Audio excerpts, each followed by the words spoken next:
எதிர்க்கட்சித் தலைவர் உதயநிதி ஸ்டாலின் நாடு விட்டு நாடு சென்று விட்டாரா என்று தாவேகா ஐடி விங் கேள்வி எழுப்பியுள்ளது. தாவேகாவின் ஊத்தங்கரை எம்எல்ஏ இளையராஜா சபாநாயகருக்கு எதிராக தீர்மானம் கொண்டு வரவிருப்பதாக கூறி சிலர் தன்னிடம் 35 கோடி ரூபாய் வரை பேரம் பேசியதாக சென்னை மாநகர காவல் நிலையத்தில் அளித்த புகாரின் பேரில் திருச்சியைச் சேர்ந்த நரேஷ், சென்னையைச் சேர்ந்த தியாகராஜன் ஆகியோர் கைது செய்யப்பட்டிருக்கின்றனர். முன்னாள் அமைச்சர் செந்தில் பாலாஜி மற்றும் அவரது சகோதரர் அசோக் குமார் ஆகியோரின் அறிவுரின் பேரில் இவர்கள் இந்த செயலில் ஈடுபட்டதாக காவல்துறை இதுகுறித்து அறிக்கை வெளியிட்டுள்ளது. இந்நிலையில் எதிர்க்கட்சித் தலைவர் உதயநிதி ஸ்டாலினை தாவேகா ஐடி சமூக வலைதளத்தில் கடுமையாக விமர்சித்துள்ளது. அதில் செயலே சொல் என்று அடர் அமைதியுடன் செயல்படுபவர் மாதந்தோறும் ஃபர்ஸ்ட் சண்டே அன்று கிரியாஸில் நாம் வாங்கும் அனைத்து பொருட்களுக்கும் எக்ஸைட்டிங் ஆஃபர்ஸ் அண்ட் கிஃப்ட்ஸ்.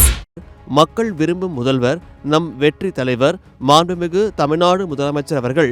ஆனால் ஆளுநர் உரை நிகழ்த்தும் நாளன்று கூட முதல்வர் பேச வேண்டுமென அதி உயர் அறிவுடன் பேட்ச் அணிந்து வந்தனர். அவதூறு கழக எம்எல்ஏக்கள், அதுவும் யார் தலைமையில் நக்கல் நயாண்டியும் குள்ளநெறி பேரும்தான். அரசியல் என்று நம்பும் ஒட்டகப்பேர உதயநிதி தலைமையில் நம் வெற்றி தலைவரின் மக்கள் அரசுக்கு நாள் குறித்த நரித்தந்திரக்காரர்கள் இப்போது எங்கே ஒழிந்து கொண்டு உள்ளனர்?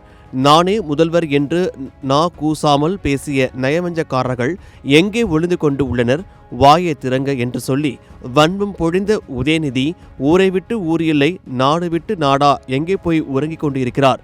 இந்த ஒட்டக பேர கூட்டத்தை தமிழக மக்கள் ஓட ஓட விரட்டப் போவது உறுதி என்று சூளுரைத்துள்ளது.